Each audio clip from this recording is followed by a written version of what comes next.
এসব এসব কি ব্যাপার? হ্যাঁ, এরা কারা? আমি কোথায়? চলে এসো যতীনদা। তুমি পুনর্জন্মের টানে পড়ে পৃথিবীতে জন্মেছিলে আজ 6-7 মাস। ওই ওই তোমার মা আজ আবার দেহ থেকে মুক্তি পেলে। ওই মৃত শিশুই তুমি। কি বিপদে ফেলেছিলে আমাদের। পুনর্জন্মের টান? সে কি? আমি আমি আমি এই বাড়িতে? এই ঘরেই জন্মেছিলে। এরা ব্রাহ্মণ। গ্রামের নাম কোলা বলরামপুর, জেলা যশোর। ভগবানের কাছে বহু ডাক ডেকে আর করুণা দেবীর দয়ায় আজ উদ্ধার পেলে। নতুবা দেহ ধরে এইসব অজ পাড়াগাই এখন বহু কাল কাটাতে হতো। পুনর্জন্মের ঠেলা বুঝতে পারতে। বারবার পৃথিবীতে যাওয়া আসা কুফল এখন বুঝতে পারছো তো? কতবার না বারণ করেছি। রবিবারের মধ্য দুপুর, গল্পে গল্পে ভরপুর, the classic pages.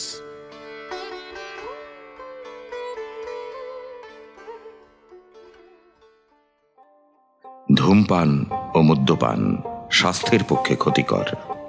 Smoking and consumption of alcohol is injurious to health. শুনছেন বিভূতিভূষণ বন্দ্যোপাধ্যায়ের দেবযান, আজ 3য় পর্ব।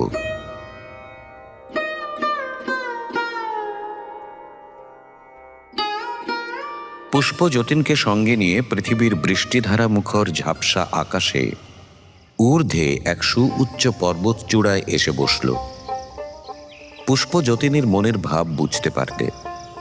হাজার হোক যতীনরা পুরুষ মানুষ, ইউনিভার্সিটির ছাত্র ছিল, জিনিসগুলো চট করে ধরতে পারে। পেটে একেবারে বিদ্যে না থাকলে অন্ধকার ঘোচে। সে গম্ভীর মুখে বললে, এবার বেঁচে গেলে বটে, কিন্তু বারবার আশা বৌদির কাছে যাতায়াতের ফলে তোমার এই বিপদ। অনেকবার তোমায় সাবধান করেছিলাম, শোনোনি। আমার মনে আছে সে ভীষণ টানের কথা। জ্ঞান ছিল না আমার। তোমার উচিত হয়নি আশাদের বাসায় অতক্ষণ থাকা। ও একটা অন্ধ শক্তি, ওকে বিশ্বাস নেই। কোথায় ঘুরিয়ে নিয়ে গিয়ে ফেলে পুনর্জন্ম ঘটাবে পৃথিবীতে। অনেকেই পৃথিবীতে জন্ম নিতে চায় না, সকলে ওটাকে ভয় করে। তুমি আমাকে কোনোদিন এই ব্যাপারটার কথা বলনি তো। পৃথিবীর বাসনা কামনা আসক্তি যখন মনের মধ্যে বেশি হয়, তখনই ওই আবর্ত বড় বিপজ্জনক। সেজন্যই তোমায় বারবার বারণ করতাম, একা আর তোমাকে বেরোতে দেব না। তুমি জানতে পারলে কখন? তক্ষুনি, আমি তখন জপে বসেছি। হ্যাঁ হ্যাঁ, তারপর? তারপর তক্ষুনি বুঝলাম তুমি মাতৃগর্ভে ঢুকে গিয়েছো। সঙ্গে সঙ্গে তোমার সব বিস্মৃতি এসে গেল। আমি মরে ছোটাছুটি করে ছুটি করুণা দেবীর কাছে, আমার গুরুদেবের কাছে ছুটি। পৃথিবীতে মরে গেলুম আর তোমাদের এখানকার ভাষায় বেঁচে গেলুম। হে, বেশ মজার কথা বলছো কিন্তু পুষ্প। আরো 2বার এর আগে এমনই বলেছ, বেঁচে গেলে যতীনদা। আরে মরেই তো গিয়েছি আজ সকালে পৃথিবীতে। তারপর শোনো না, করুণা দেবী মাকে কাঁদাতে পারবেন না। গুরুদেব বললেন তোমাকে মাতৃগর্ভে 10 মাস 10 দিন থাকতে হবে, তারপর ভূমিষ্ঠ হতে হবে। তবে তিনি চেষ্টা করবেন। কি চেষ্টা করবেন? শিশু হত্যার? তোমার অজ্ঞান অন্ধকার কাটেনি দেখছি এখনো। না, আমার মনে খটকা লেগেছে। পুষ্প, আমায় তোমাদের ভাষায় বাঁচিয়ে খুব ভালো করেছো, কিন্তু ওই মেয়েটির কান্না, আমার মায়ের ওই কান্না। চলো গুরুদেবের কাছে নিয়ে যাই। এতদিন তোমায় বলিনি তার কথা। তোমার মন আজ ভালো না, চলো আমার সঙ্গে। সে কত দূর? 5ম স্বর্গের 2য় স্তরে। তোমাকে আবরণ দিয়ে শক্তি দিয়ে নিয়ে যাব, নইলে অত ওপরে তোমার জ্ঞান থাকবে না, কিছু দেখতেই পাবে না। বসো পুষ্প, দেখে আসি মা কি করছেন। কে মা? কিসের মা? বৈষ্ণবী মায়ায় ভুলো না। অনন্ত পথে কত মা, কত বাবা, কত ছেলে, কত স্ত্রী, প্রত্যেকেই অবিনাশী আত্মা, প্রত্যেকেই লীলা করছে। চলো। না পুষ্প, আমার সত্যিই এখনো তোমার মতো জ্ঞান জন্মায়নি মনে, এখনো মায়া দয়া মন থেকে একেবারে বিসর্জন দিতে পারিনি। তোমাদের ব্রহ্মজ্ঞান নিয়ে তোমরা থাকো, আমি ওর মধ্যে নেই। সত্যি বলছি, আমাকে যেতেই হবে মাকে দেখতে। আজ সকালে মার সেই বুক ফাটা কান্না আমারই জন্যে, সে আমি ছেলে হয়ে কি করে ভুলি। ওহ, কি বাঁধন তাই দেখছি। মায়ার শক্তি আছে বটে, এড়ানো বললেই কি এড়ানো যায়? মানুষকে নিয়ে পৃথিবীর লীলা তাহলে হয় কি করে? থাক থাক, ব্রহ্মবিদ্যা এখন তুলে রেখে দাও, ওসব আমার ধাতে সইবে না। তা এখন মার কাছে না গিয়ে এর পরে যেও। আমি একবার দেখে আসি, বসো। আবার সেই কোলা বলরামপুর গ্রাম। বেলা দুপুর, বৃষ্টি থেমেছে, কিন্তু আকাশ মেঘমেদুর। সজল বর্ষার বাতাস বইছে। সারা রাত্রি বর্ষণের ফলে পথে ঘাটে জল দাঁড়িয়েছে। বৃষ্টিসিক্ত লতাঝোপের পত্রপুঞ্জ থেকে টুপটাপ বৃষ্টির জল ঝরে পড়ছে এখনো। যতীনকে নিয়ে টেনে বার করাই কঠিন সেখান থেকে। পুষ্প অনেক কষ্টে তাকে কোলা বলরামপুরের বাণুজ্য বাড়ি থেকে উদ্ধার করে নিয়ে এলো বুড়ো শিবতলায়। খুব মন কেমন করছে মার জন্যে? সত্যি, এত কষ্ট দিয়ে সে অপরের মনে আমার কোনো সুখ হবে না এ স্বর্গে। এ যেন পানসে হয়ে গিয়েছে। জগতে যখন এত কষ্ট, তখন আমি সুখে থেকেও বা কি করব পুষ্প? পৃথিবীই আমার ভালো। মাথার ঘাম পায়ে ফেলে সেখানে জমি চাষ করি, স্ত্রী পুত্রকে খাওয়াই, মাকে খাওয়াই। আমি সেই মায়াবাদী সন্ন্যাসীকে পেলে একবার জিজ্ঞেস করি, সবাই যদি সমাধি লাভ করে ব্রহ্মে লয় পাবে, তবে জগৎ সংসার চলবে কাদের নিয়ে? এই কথার উত্তর আমি তোমায় এক্ষুনি দিতে পারি, কিন্তু তুমি বিশ্বাস করবে না আমার মুখ থেকে শুনলে, তাই এর জবাব দিলাম না। জবাবে দরকারও নেই। তুমি কেন আমাকে নিয়ে এলে পৃথিবী থেকে? কেন নিয়ে এলুম শুনবে তবে? আমি আনিনি, তোমার অদৃষ্ট তোমাকে পৃথিবীতে জন্মগ্রহণ করিয়েছিল, অদৃষ্টই আবার এনেছে। আমি কে? আমি সাহায্য করেছি মাত্র। পুনর্জন্মের জন্যে অত ভেবো না, ও যখন হবে তখন কেউ রুখতে পারবে না। আমার ভালো লাগে না, পৃথিবীতে এত কষ্ট, এখানে নির্ঝঞ্ঝাটে কোন প্রাণী? ওদিকে আশা, এদিকে আমার মা। পৃথিবীর মানুষ তুমি এখন আর নও, এই কথাটা ভুলে যাচ্ছ। পৃথিবীর মানুষ যখন ছিলে তখন যে কথা বলছো তা বললে মানাতো। বিধাতার নিয়মই এই, পৃথিবীর জীবন থেকে এখানে আসতে হয়। সকলের জন্য কষ্ট করব বললেই তোমার শুনছে কে? নিয়মের অধীনে তোমাকে চলতে হবে। আমার সেই গুরুদেবের কাছে যাবে, তিনি তোমায় বোঝাতে পারবেন। না, আমার গুরু টুরুতে দরকার নেই পুষ্প, তুমি ক্ষমা দাও, ঢের হয়েছে। আমার বড় ইচ্ছে সেই মায়াবাদী সমাধিবাদ সন্ন্যাসীটার সঙ্গে। মহাপুরুষদের সম্পর্কে তোমার মুখের ভাষাগুলো একটু ভদ্র করো যতীনদা। এমন সময় বুড়ো শিবতলার ঘাটে এই অদ্ভুত ব্যাপার ঘটল। হঠাৎ দুজনেই আশ্চর্য হয়ে চেয়ে রইল। পশ্চিম দিকের আকাশ যেন প্রজ্বলন্ত উল্কার মতো কোন আলোতে আলোকিত হয়ে উঠেছে বহুদূর পর্যন্ত। আরও একটু পরে ওরা দেখতে পেলে বহুদিন আগেকার দেখা সেই পথিক দেবতা শূন্য পথে চলেছেন। মনে হলো যেন তিনি ওদের দিকেই আসছেন। এই রকম একটা নীল আলো ওদের সাগঞ্জ কেউটার ঘাট অবধি এসে পড়ল, কিন্তু পরক্ষণেই তার পথ গেল বদলে। তিনি আরো দূরের কোন গ্রহলোকের দিকে যাত্রা করলেন। যতীন প্রথমটা চিনতে পারেনি, বললে, উনি কে পুষ্প? চিনতে পারলে না যতীনদা? উনি সেই প্রতীক দেবতা, এক কল্প পূর্ব থেকে যাত্রা করছেন এই বিশ্বের শেষ দেখবেন বলে, কিন্তু এখনো এর একাংশও দেখে উঠতে পারেননি। মনে নেই সেই এখানে ক্লান্ত হয়ে এসে পড়েছিলেন? হ্যাঁ হ্যাঁ, মনে পড়েছে। তাই তো বলছি যতীনদা, এই সামান্য সৌরজগতের এই ক্ষুদ্র গ্রহ পৃথিবীর মায়া তুমি কাটাতে পারছো না, অথচ দেখো তুমি যে লোকে এসেছো সেখানে একটু সাধনা করলেই তুমি অমনি লক্ষ লক্ষ সৌরজগৎ, তার কোটি কোটি গ্রহের জীবনযাত্রা দেখতে পাবে। কত দেখবার আছে, কত জানবার আছে যতীনদা, সেসব তোমার দেখতে জানতে ইচ্ছে করে না? আমি সব দেখব, বুঝবো পুষ্প। আমার চোখ উনি অনেকখানি খুলে দিয়ে গেলেন। চলো করুণা দেবীর কাছে চলো। এক্ষুনি? এতটুকু দেরি নয়।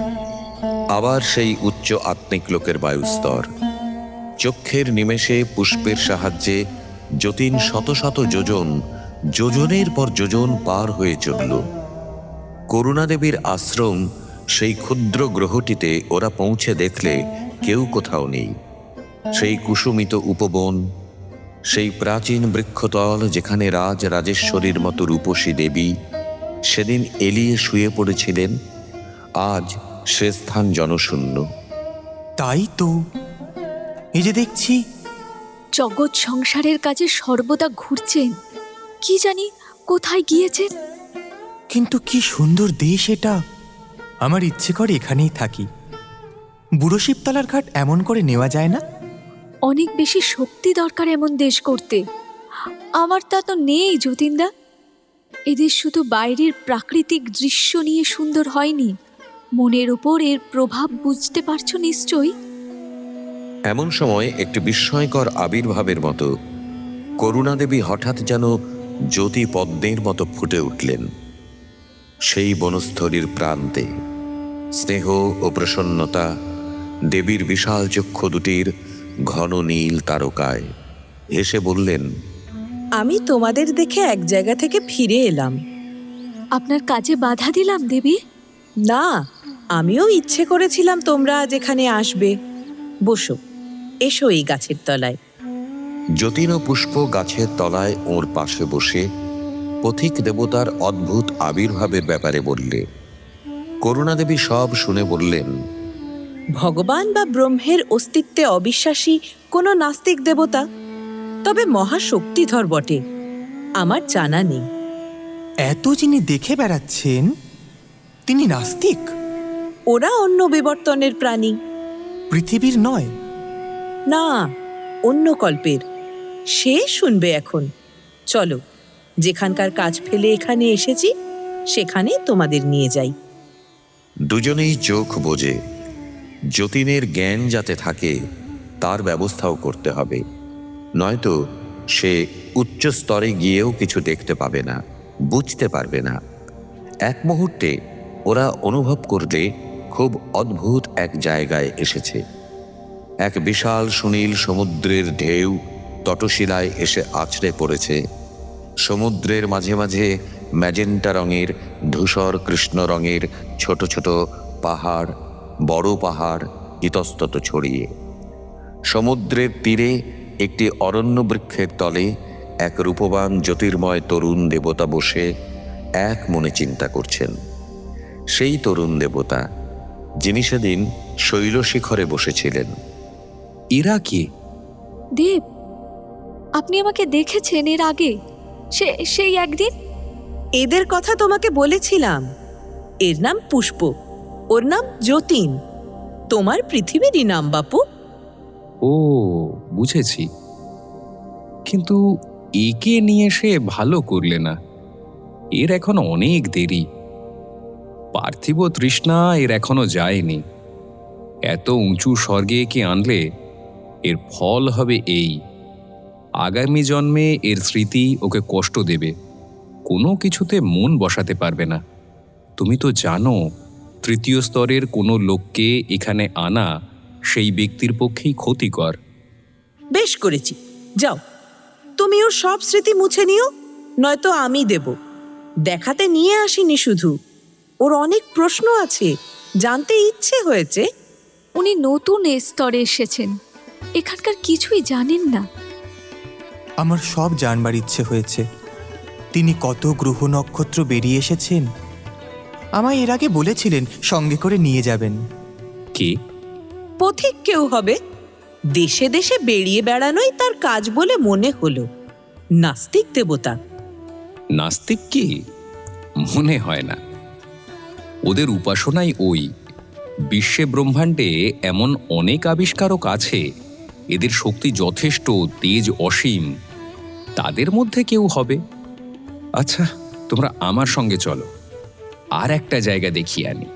দেবতা, আপনার কথা আমি ওই মেয়েটির মুখে আগে শুনেছি, তবে আপনাদের দেখবার সৌভাগ্য হয়নি আমার। না, কি করে দেখবে? পুষ্প আর তুমি এক স্তরের লোক নও। উনি এক বিপদে পড়েছিলেন, চুম্বকের ঢেউয়ে পড়ে পৃথিবীতে গিয়ে জন্ম নিয়েছিলেন, সবে এসেছেন সেখান থেকে। তা সম্পূর্ণ সম্ভব। খুব সাবধানে চলাফেরা করো। ওই যে পথিক দেবতার কথা বলছিলে, ওরা এই কল্পের জীব নন। পূর্বকল্পে ওদের দেবত্ব প্রাপ্তি হয়েছে।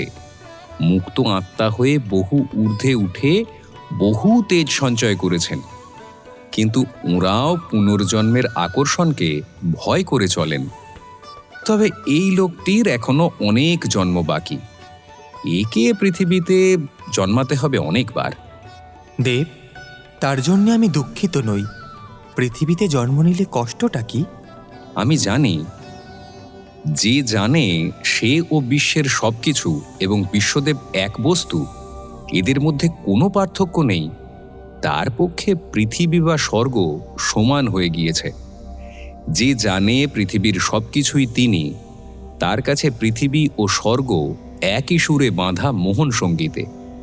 তোমাদের জ্ঞানী লোকেরা তাই তোমাদের শ্রীকৃষ্ণকে বংশীধারী কল্পনা করেছেন, কিন্তু এ চোখে পৃথিবীর সবাই দেখে কি? চলো, একটা ব্যাপার তোমায় দেখাই। পৃথিবীতেই চলো, সেখানে তোমরা সহজ ও স্বচ্ছন্দ অবস্থায় থাকবে। চলো, তোমাদের দেশেই নিয়ে যাই। মহাশূন্যের পথহীন পথে করুণাদেবী ওদের নিয়ে আগে আগে চললেন। দূরে একটা কি বিশাল গ্রহ নিরন্ধ্র অন্ধকার সমুদ্রে পাক খেয়ে ঘুরছে। হু হু করে নেমে এলো। একটু পরে পৃথিবীর এক তুষারাবৃত পর্বত শিখর ডিঙিয়ে ওরা এক নদীর ওপরকার শূন্যে এসে স্থির হয়ে দাঁড়ালো। দেবতা পিছন পিছনে আসছিলেন, বললেন, এটা চিনতে পারছো কি নদী? না দেব, ঘোর অন্ধকার পৃথিবীতে কিচ্ছু দেখতে পাচ্ছি নে। এখন বোধ হয় রাত দুপুর। এত বড় নদী বাংলাদেশে কটা আছে আন্দাজ করে বলো? আগে হয় গঙ্গা নয় পদ্মা। ওই রকমই, এটা গঙ্গা। তুমিও ঠিক ভালো বলতে পারলে না। গঙ্গা তো বটে, মুর্শিদাবাদ জেলার গঙ্গা।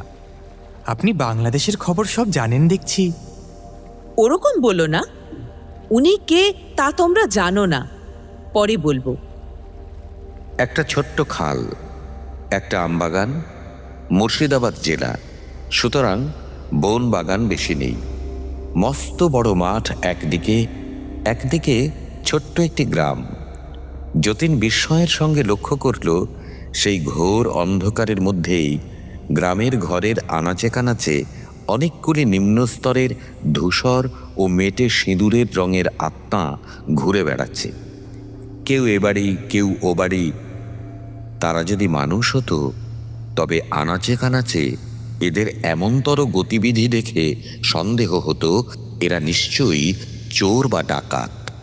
তাই তো, এরা কি করছে এখানে? আমি বুঝতে পেরেছি অনেকটা। যদি তাই হয় যা ভেবেছি। কি পুষ্প? পুষ্প বুঝেছে। ওরা পৃথিবীতে জন্ম নেবার জন্য ঘুরে ঘুরে বেড়াচ্ছে। প্রতি রাত্রেই এমনি লোকের বাড়ির আশেপাশে ঘোরে, কিন্তু ভিড় বেশি, সবাই সুবিধে পায় না। তৃষ্ণায় পুনর্জন্ম গ্রহণ করায়। ওরা চাইছে আবার দেহ ধরতে, কিন্তু তার প্রার্থী অনেক, ওদেরই মতো। সুতরাং জন্ম নিতে চাইলেও জন্ম নেওয়া হয় না। দেব, এরা কতদিন ধরে এমন ঘোরে? পৃথিবীর হিসেবে কেউ কেউ 10 বছর পর্যন্ত ঘোরে। এই এক যন্ত্রণাদায়ক অবস্থা। এই অবস্থাকে প্রেততত্ত্ব বলো তোমরা। কারো স্বাধীন কাজে আমরা কোনো বাধা দিই না। জীব যখন নিজের ভ্রম বুঝবে, তখন সে নিবৃত্ত হবে। চলো, এখানে কষ্ট হচ্ছে, আর নয়। ওরা যেখানে এসে বসল সেটা একটা পর্বত শিখর। বড় চমৎকার পাইন এবং দেওদার গাছের নির্জন অরণ্যানী। গাছের ডালে ডালে অগণিত পরগাছায় রং বেরঙের ফুল। পায়ের নিচে পৃথিবী অন্ধকারে ডুবে আছে। গভীর রাত্রি। আকাশের মাঝখানে চওড়া জলজলে ছায়াপথ, অসংখ্য ঝকঝকে তারকারাজি, ব্রহ্মাণ্ডের বিরাটত্বের সংকেত। এই হলো হিমালয়। বাংলাদেশের ওপরেই ওই দেখো, দূরে একটা নদী নেমেছে পাহাড় থেকে। তাহলে বোধ হয় তিস্তা। তুমি দেখলে তো মানুষের অবস্থা। আশ্চর্য লাগলো, এমন হয় তা জানতাম না দেব। আপনি যাকে মানবাবর্ত বললেন, ওর উচ্চতর অবস্থা কি? উচ্চতর সাধনা মানুষকে দেবযান পথে উচ্চতর লোকে নিয়ে যায়। সহ জানা মাহা তাপা ও সত্যলোক বলেছেন ভারতবর্ষের জ্ঞানী লোকেরা। এক কল্পকাল সেখানে থাকে উচ্চতর জীবাত্মা। কল্প কি?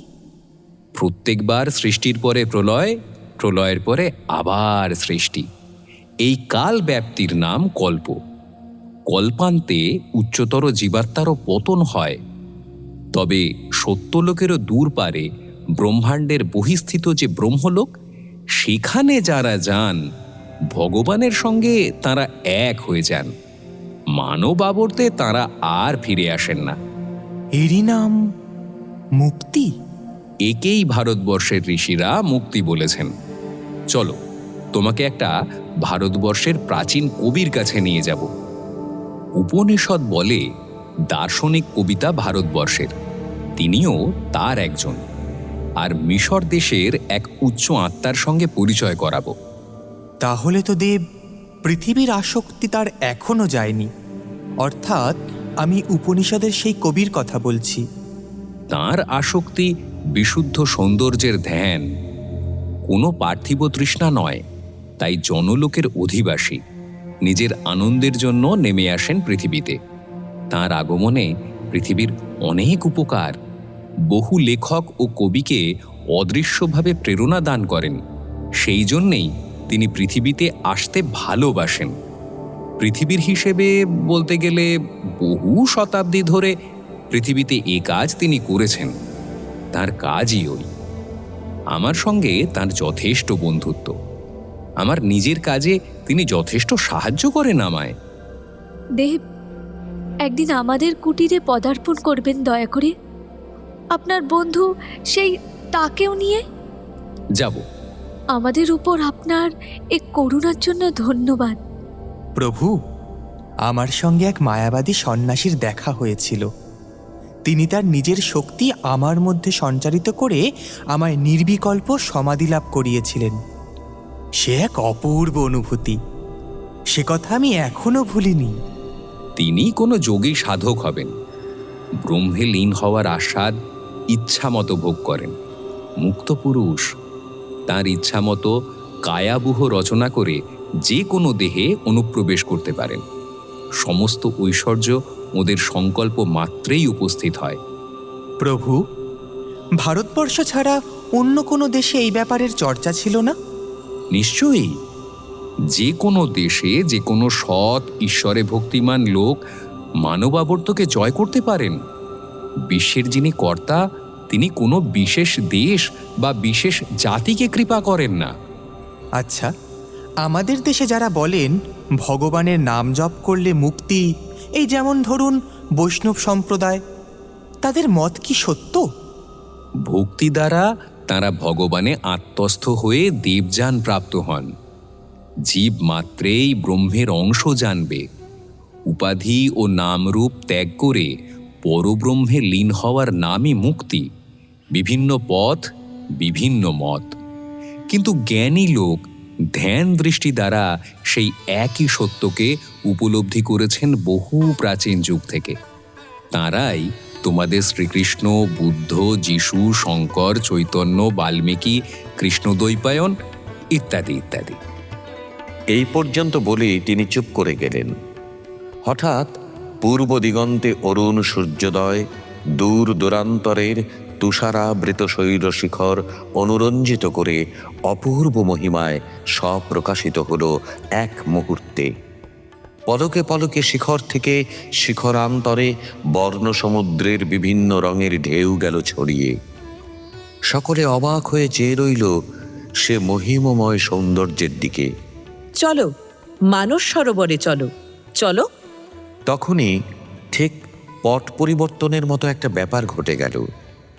এই ছিল অরুণ রাগে রঞ্জিত শৈলশিখর ও অরণ্যানী। তখনই যতীন ও পুষ্প বিস্ময়ের সঙ্গে দেখলে তাদের সামনে কোনো বিশাল জলাশয়ের নীল জলরাশি বিস্তৃত। ওই দূরে রাবণ হ্রদ, সামনে এটা মানস সরোবর। সামনের ওই পাহাড়ের চূড়া গুরলা মান্ধাতা, আর ওই দূরে কৈলাস। একজন জীবনমুক্ত সাধু ওখানে আছেন। আমি দু একবার তাকে সাহায্য করেছিলাম কোনো কাজে, তবে তিনি আমাকে দেখেননি। চলো নিয়ে যাই। ওরা কৈলাস পর্বতে গিয়ে দেখলে কৈলাস একটি সম্পূর্ণ আলাদা পর্বত। তার তুষারমণ্ডিত পিনাক সদৃশ শিখরের নিম্নভাগে অনেকগুলি গুহা, সাধু যোগীদের আবাস।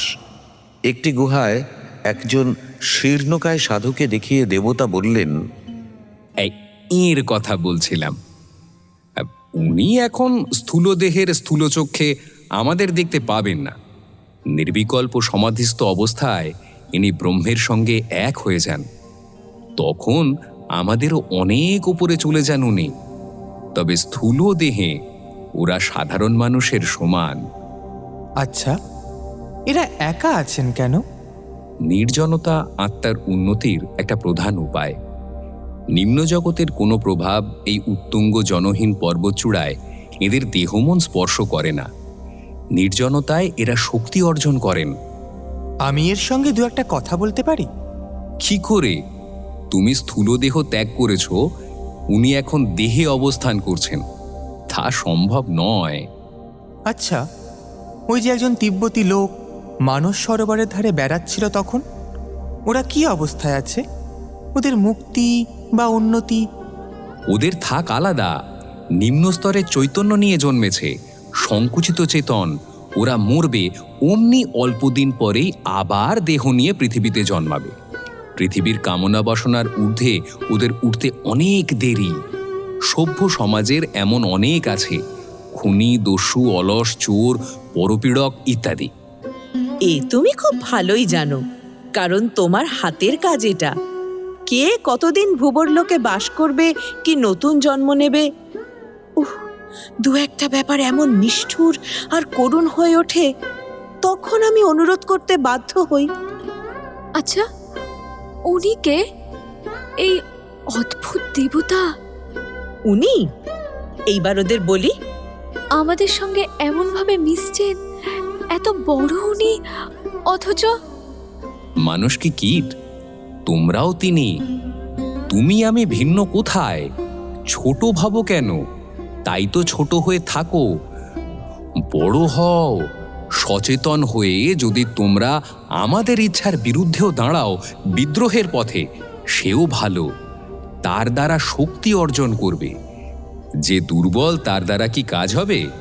যে শক্তিমান অথচ বিদ্রোহী, তাকে ঠিক পথে নিয়ে আসতে আমরা জানি। এই যে যুদ্ধ, জাতিতে জাতিতে রক্তারক্তি, এও কি আপনার ইচ্ছা অনুযায়ী? তুমি বুঝতে পারলে না। প্রত্যেক ঘটনা মানুষকে উন্নতির পথে নিয়ে যায়। যুদ্ধ, জাতিতে জাতিতে সংঘর্ষ, এর দ্বারা জাতি শক্তিমান হয়। কি হয় যুদ্ধে? মানুষ মারা যায়, মানুষের আরামের ব্যাঘাত ঘটে। এই তো আরামের অত্যন্ত সুযোগ মানুষকে অলস পশুবৎ করে তোলে। আমার পৃথিবী কতগুলো আরামপ্রিয় রোমন্থনকারী নিজের অবস্থায় মহাপরিতুষ্ট গরুর দলে ভরে তুলতে আমি চাইনে। শক্তিমান হয়ে উঠুক সব। কে কাকে মারছে সব মিথ্যে। এদের বৃহস্পতি গ্রহের 2 উপগ্রহে নিয়ে গিয়ে দেখিয়ে দাও না। দেখাবো।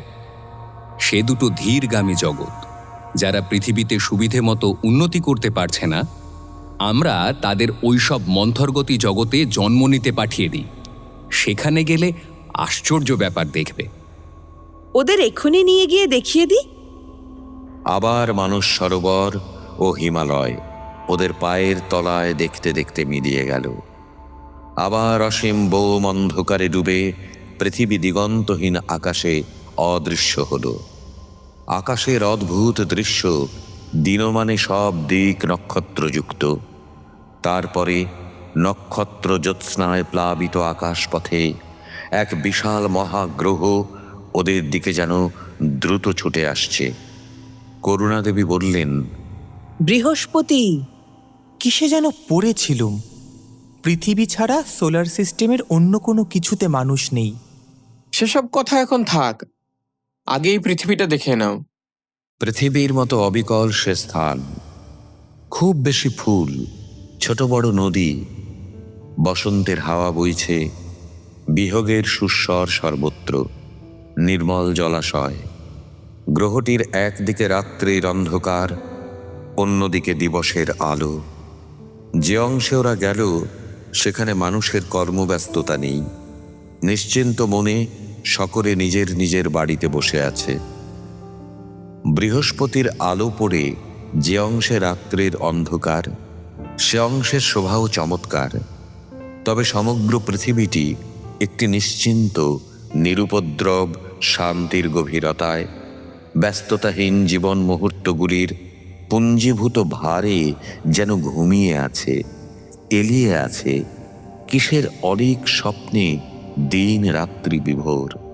এই যে দেখো, যে পৃথিবীর কথা তোমায় বলেছিলাম। স্লো মানে ধীরগামী পৃথিবী?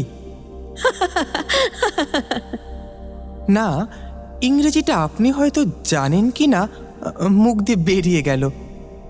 ও ভাষা কি আপনারা, মানে ম্লেচ্ছ ভাষা? তুমি এখনো বুঝলে না, আমাদের কোনো ভাষা নেই। যখন যে পৃথিবীতে যে মানুষের সঙ্গে কথা কই, তাদের ভাষাই আমাদের ভাষা। পৃথিবীতে প্রচলিত যে কোনো ভাষাই হোক, তা আমাদের আপন। ইটালি দেশের কোনো লোকের সঙ্গে কথা বলবার সময় তাদের ভাষাতেই বলবো। আপনাদের মধ্যে কথাবার্তা তাহলে কি ভাষায়? মুখ দিয়ে কথা বলার দরকার হয় না কোনো স্বর্গেই। মনের মধ্যে পরস্পরের কথা ফুটে ওঠে। আরও ওপরে স্বর্গের রঙিন আলোর বিদ্যুৎ শিখার মতো আলোর ভাষায় আদান প্রদানে কথাবার্তা চলে। কিন্তু তোমাদের সঙ্গে ব্যবহার করতে হচ্ছে বলেই আমরা মুখের ভাষা ব্যবহার করি। এই পৃথিবী কিন্তু আমার বেশ লাগছে। একটু বেড়ানো গেলে মন্দ কি? বেশ তো, ভালো করেই দেখতে পারো। এক পাহাড়ের শ্যাম ও শানুতে বনপুষ্প বিকশিত নির্জন অঞ্চলে সেদেশের কবিকুলের মজলিস বসেছে। সেখানে সুদীর্ঘ সময়ব্যাপী গোধূলিতে তারা আরামে কাব্য আলোচনা করছে। পরস্পর পরস্পরকে আবৃত্তি করে শোনাচ্ছে নৈসর্গিক শোভা, বনপুষ্পের লাবণ্য সম্বন্ধে নানা কবিতা। নারী প্রেম নিয়ে কত সঙ্গীত রচনা করে বাদ্যযন্ত্রের সাহায্যে অতি সুকুমার মাধুর্যের সঙ্গে ললিত স্বরে গাইছে। যেন জীবন অনন্ত, সময় অনন্ত। আমাদের পৃথিবীতে এরকম নেই কি দেব?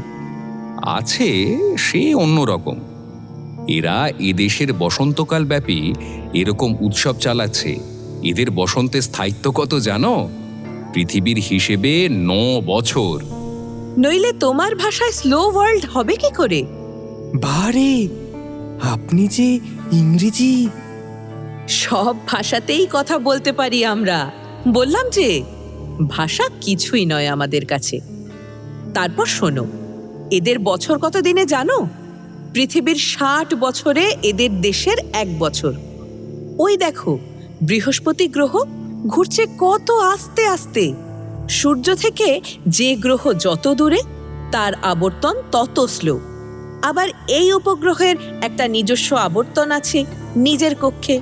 সব মিলিয়ে দীর্ঘ দিন, দীর্ঘ রাত্রি, দীর্ঘ পথ, দীর্ঘ বছর এখানে। মানুষও ধীর গতিতে চলে, বহু সময় নিয়ে কাজ করে, বহু সময় নিয়ে আমোদ করে, বদলায় অনেক সময় নিয়ে। পৃথিবীর মতো তাড়াহুড়ো নেই, ব্যস্ততা নেই। এদের আয়ু? 300 বছর প্রায় তোমার পৃথিবীর হিসেবে। ধীরগামী আত্মা পৃথিবীর 50-60 বছর বয়সে যারা উন্নতি করতে পারবে না, কিছু বুঝতে পারবে না, এখানে পুনর্জন্ম গ্রহণ করিয়ে দেওয়া হয়। এখানে তারা যাতে ঘুমিয়ে না পড়ে তার ব্যবস্থা আছে। কিরকম ব্যবস্থা? বড় জানতে ইচ্ছে হচ্ছে। রুদ্র ব্যবস্থা কিছু নেই। পৃথিবীতে যেমন আছে যুদ্ধ, বিগ্রহ, ব্যাধি, মহামারী, বিপ্লব, দুর্ভিক্ষ, এখানকার মানুষেরা একটু অলস, একটু ধীর বুদ্ধি। এদের উপর দয়া করতে হয় অনেকখানি। সবই তাঁর ব্যবস্থা। আমরা তাঁর নিয়োজিত ভৃত্য মাত্র। এ কি দেখছ? এর চেয়েও ধীরগামী জগৎ আছে, তবে এ সৌরমণ্ডলে নয়। তিনি এইসব অলস জড়বুদ্ধি জীবের জগতে উচ্চস্তরের দেবদূত পাঠিয়ে দেন। তারা দেহ ধারণ করে আসেন এদের শিক্ষা দিতে। তারাই এ সকল পৃথিবীর শ্রীকৃষ্ণ, বুদ্ধ, যিশু, শ্রীচৈতন্য, শঙ্কর, ব্যাস, দ্বৈপায়ন। সবাইকে তাঁর লীলা সহচর না করে নিলে তার সুখ নেই। তাঁর অপার অনন্ত করুণার কথা তোমরা কি জানো? প্রভু, একটা কথা জিজ্ঞেস করব? দেখো, তোমরা পৃথিবীর ছেলে মেয়ে। আমি তোমাদের ভালোবাসি, কারণ তোমাদের জন্ম জন্মান্তর নিজের হাতে গড়ে তুলেছি। তাঁর জ্যোতির বাতায়ন অসীম শূন্যে খোলা রয়েছে। আশ্চর্যের বিষয়, সেদিকে কেউ চায় না। সবাই অন্ধ। নরক থেকে বাঁচাতে চাই, কিন্তু পারিনি। অন্ধের মতো ছুটে যায় সেদিকে। ওকে দেখো, উনি 70 লোকেরও ঊর্ধ্বতন স্তরের দেবী, কিন্তু নিজের সুখ চান না। উনি সৌরমণ্ডলের সমস্ত জগতের মা। তোমরা কি আমাদের দেখা পেতে? আমাদের দেখার মতো চোখ পেয়েছ শুধু ওঁর কৃপায়। উনি আমারও ঊর্ধ্ব লোকের দেবী। পুষ্প, শোনো তবে, উনি কে জানো? উনি গ্রহদেব বৈশ্রবণ, তোমাদের পৃথিবীর সৃষ্টি, স্থিতি, প্রলয়ের কর্তা। তার পূর্বকল্পে উনি দেবযান পথে জন্ম মৃত্যুর আবর্ত অতিক্রম করেন। বহু দূর পথের যাত্রী উনি। প্রভু, আমিও জানতে চেয়েছিলাম ভগবানকে আপনি কি দেখেছেন? দয়া করে আমার এই কৌতূহল। না পুষ্প, উনি দেখেননি, আমিও দেখিনি, অথচ তাকে অনুভব করেছি। তিনি কোথায় নেই। বিশ্বের প্রতি বাষ্পকণায়, জ্যোতিকণায়, পৃথিবী সমূহের প্রতি তৃণে, প্রতি ধূলিকণায় তিনি আছেন, তাই আমরা আছি, তোমরা আছো, বিশ্ব আছে। তিনি সকলেরই। পুষ্প, বুদ্ধি দিয়ে তাকে বুঝতে চেও না, পারা যায় না।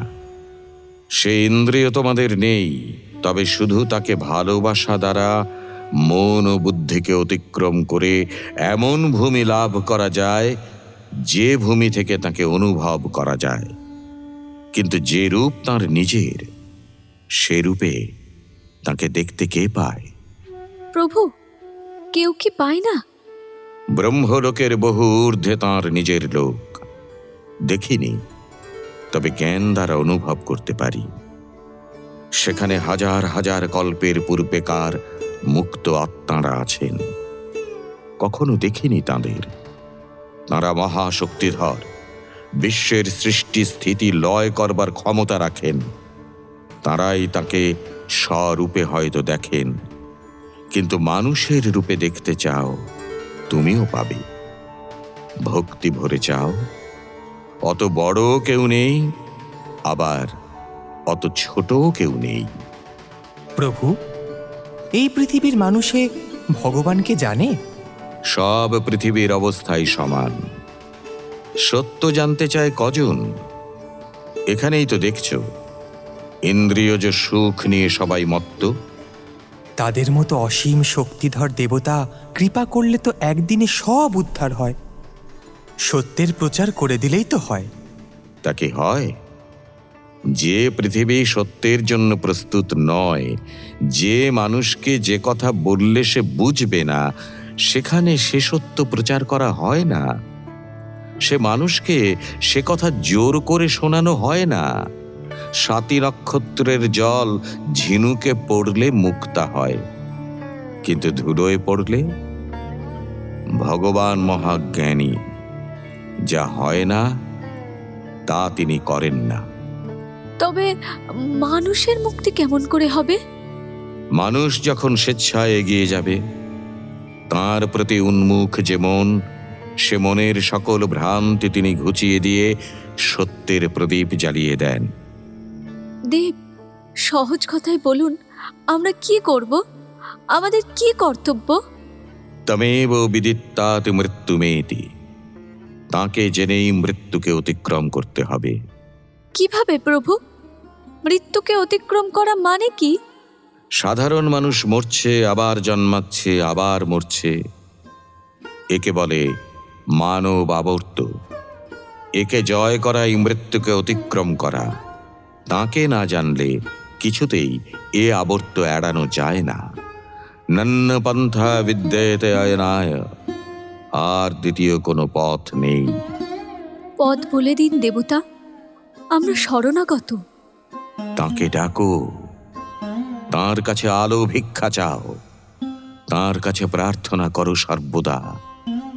পরকে ভালোবাসো, যেখানে প্রেম, ভক্তি, স্নেহ, ক্ষমা, সেখানে পরের জন্য যে সর্বত্যাগী, তাকে হাত ধরে তিনিই নিয়ে যান। এই মানুষের ধর্ম? এর চেয়ে বড় ধর্ম নেই পৃথিবীর মানুষের। গ্রহদেব বৈশ্রবণ কখন অন্তর্হিত হয়েছেন? উনি এসব পৃথিবীর বায়ুমণ্ডলে বেশিক্ষণ থাকতে পারেন না। আমাদের বড় সৌভাগ্য যে ওর দেখা পেয়েছি, অবশ্যই আপনার দয়ায়। না, এতদিনে বুঝলুম জগৎটা মায়া। অত বড় দীর্ঘশ্বাসটা ফেললে যে, ওটা কি দার্শনিক দীর্ঘশ্বাস, না সেখানকার ওই সুন্দরীদের অদর্শনে? যাও, ওসব ভালো লাগছে না। মন বড় চঞ্চল। আমি এক্ষুনি যাব। আমার মা কাঁদছেন আমার জন্যে। কোন মা? আরে কোন মা আবার? পৃথিবীর এই সেই দিনের। জগৎটা মায়া বলেছিলে না যতীনদা? সত্তাতেই তোমার ঠাট্টা। আমার ব্যথা আমিই জানি। বেশ ভালোই, যাও গিয়ে দেখে শুনে এসো মায়ের বাছা। আহা, তুমিও চলো। পথে নানা বিপদ, চুম্বকের ঢেউ। ঢেউ কখন কিরকম হবে ওসব আমি বুঝতে পারি নে। শেষকালে আবার কোথায় গিয়ে ঠেলে উঠবো জন্ম নিয়ে বিশ্বাস নেই কিছু। তার চেয়ে চলো, সঙ্গে চলো। কোলা বলরামপুর গ্রামে ঝাঁঝা করছে শরতের দ্বীপ্রহর। নিবিড় বাঁশবনে ঘুঘু ডাকছে উদাস মধ্যাহ্নবেলায়। বনে বনে তিতপল্লার হলুদ ফুল ফুটেছে। যতীন অনেক দিন পরে বাংলার শরতের এ সুপরিচিত দৃশ্যগুলি দেখলে।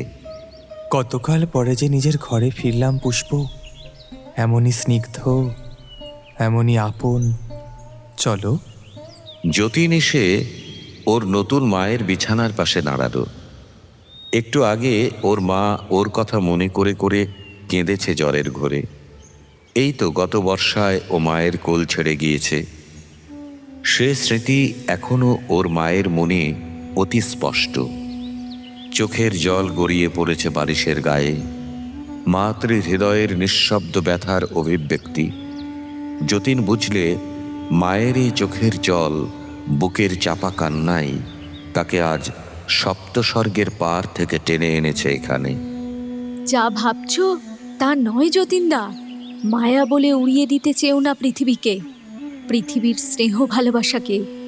তোমার সাধ্যে কি এই মাতৃশক্তিকে অবহেলা করো? নিজের নিজের জায়গায় কারো শক্তি কম নয়। ও, এখন যদি সেই সমাধিবাদ সন্ন্যাসীটাকে পেতাম, বুঝিয়ে দিতাম তাকে। মহাপুরুষদের নামে অমন বলো না। ছে, তিনি যে ভূমিতে উঠে জগৎকে মায়া দেখেছেন, তোমার সে জ্ঞান কোথায়? যে অবস্থা যার, তাই তার কাছে সত্যি আর সহজ। তোমার কাছে এই সত্যি, বদ্ধ জীব তুমি। তাহলে পুষ্প, জগৎটা কি কতকটা ভেলকির মতো লাগছে না? বদ্ধ জীব বলে গালাগালি তো দিচ্ছ। আবার তোমার বোঝবার ভুল। যাক, ওসব বড় বড় কথা তিনি যখন বোঝাবেন তখন বুঝো। এখন তোমার মায়ের সেবা করো। আমি যাই পাশের বাড়ির বউটির কাছে, জ্বরের ঘোরে বমি করছে। ওই শোনো, আহা।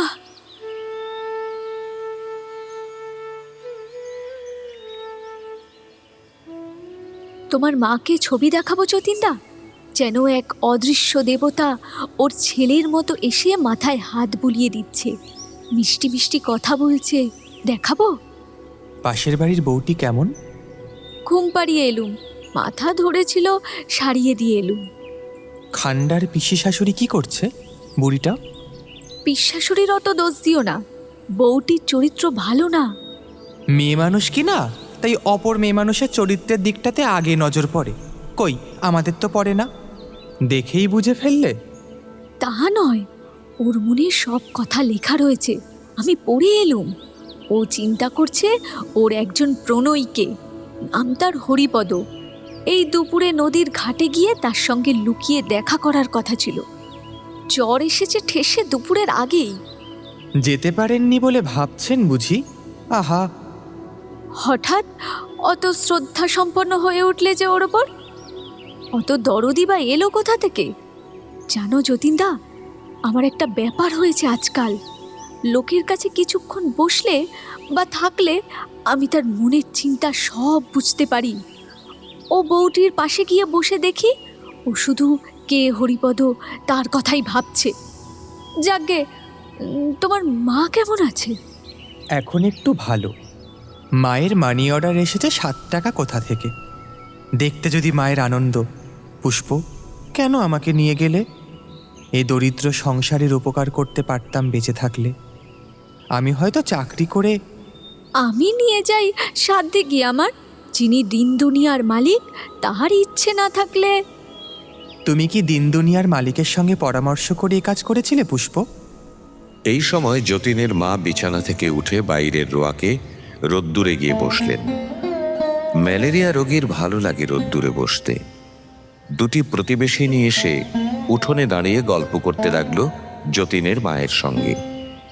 যতীনের মায়ের জ্বর ছেড়ে যায়নি, তিনি আবার শয্যায় গিয়ে শুয়ে পড়লেন। কিছুক্ষণ এপাশ ওপাশ করে তিনি জ্বর কমবার সঙ্গে সঙ্গে নির্জীবভাবে ঘুমিয়ে পড়লেন। ভালো কথা, মাকে এবার সেই ছবিটি দেখাও না, যেন এক দেববালক ওর মাথার শিওরে বসে মাথায় হাত বুলিয়ে দিচ্ছে। এই অবস্থার স্বপ্ন বেশ স্পষ্ট হবে। না, কি জানো যতীনদা, ভেবে দেখেছি, তারপর ওসব ছবি যে দেখে সে সংসার করতে পারে না, মন চঞ্চল হয়ে যায়। পৃথিবীর মন একরকম, ভূবরলোকের মন আলাদা। এর সঙ্গে ওকে জড়াতে নেই। কি দরকার সুস্থ শরীর ব্যস্ত করে? নয়তো মাকে একবার ঘুমের মধ্যে ভূবরলোকে নিয়ে যাই না কেন? বেরিয়ে দেখে আসুন। উনি এখনো তার উপযুক্ত হননি, কিছু বুঝতে পারবেন না। হয়তো ওর সূক্ষ্ম শরীর অজ্ঞান হয়ে পড়বে সেখানে। সব এক আজগবি স্বপ্ন বলে ভাববেন, বৃথা পরিশ্রম। চলো চলো যাই, বেলা গেল। প্রদোষালোকে ম্লানায়মান ধরণী গতির বেগে ওদের পায়ের নিচে কোথায় অস্পষ্ট হয়ে মিলিয়ে গেল। সেই ধরণীর এক প্রান্তে যতীনের দরিদ্রা জননী গভীর ঘুমে অচেতন রইলেন। জানতেও পারলেন না তার ভাঙা ঘরে এ অদ্ভুত আত্মিক আবির্ভাবের রহস্য। সেদিন পুষ্পই প্রথম তাকে দেখলে। সেদিন ওরা পৃথিবী থেকে বুড়ো শিবতলার ঘাটে ফিরে আসছিল। ফেরবার পথে একটা ক্ষুদ্র পাহাড়ের ওপর বসেছে। হঠাৎ আকাশের বিদ্যুৎ লেখার মতো উজ্জ্বল জ্যোতি দর্শন করে পুষ্প বললে, দেখো দেখো, কোন দেবতা আসছেন। যতীনও দেখতে পেলে। চক্ষের পলকে সেই পথিক দেবতা কায়া ধারণ করে ওদের সামনে আবির্ভূত হলেন।